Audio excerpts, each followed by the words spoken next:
ప్రతి గ్రామం నుండి 5 మందిని సభ్యులను వివిధ సామాజిక వర్గాల నుంచి మీరు మీ ఎమ్మెల్యే ద్వారా సంతకం పెట్టి ఇన్ఛార్జ్ మంత్రికి ఇవ్వండి. ఇందిరమ్మ కమిటీలను వేసి ఇండ్లైనా పెన్షన్ అయినా సిలిండర్ అయినా పేదలకు చేర్పించే బాధ్యత మన ప్రభుత్వం తీసుకుంటుంది అని చెప్పి ఇన్నరా ఖుద్దు మలి ముఖ్యమంత్రి రేవంత్ రెడ్డి సారే చెప్తుండు. కాబట్టి ఇక ఆలస్యం ఎందుకు, ఊళ్ళే మందిని ముంచేటోళ్ళను కాకుండా మంచోళ్ళను ఇషారా చేసి తీర్మానం చేసి ఎమ్మెల్యే కాడికి తీసుకపోతే ఆయన ఇన్ఛార్జ్ మంత్రితోని ఓకే చేపిస్తాడట. ఇక మన పల్లెలకు కావాల్సిన పనులన్నీ ఇందిరమ్మ కమిటీ సభ్యులే దగ్గరుండి మరీ చేపిస్తారట.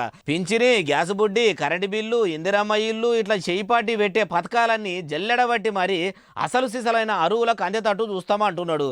ఈ ఇందిరమ్మ కమిటీలన్న కమిషన్లకు కక్కుర్తి పడకుండా అరుగుల తాన అనా పైసా ఆశించకుండా ఆ కొంతమంది కన్నా అందేటట్టు చూస్తే రేవంత్ రెడ్డి సారు ముఖ్యమంత్రి అయిన తొలతల పాలకులము కాదు సేవకులం అని చెప్పిన మాటకు సంపూర్ణ న్యాయం చేసిన వాళ్ళు అవుతారు అంటున్నారు ఈ ముచ్చట ఇన్నోళ్ళు.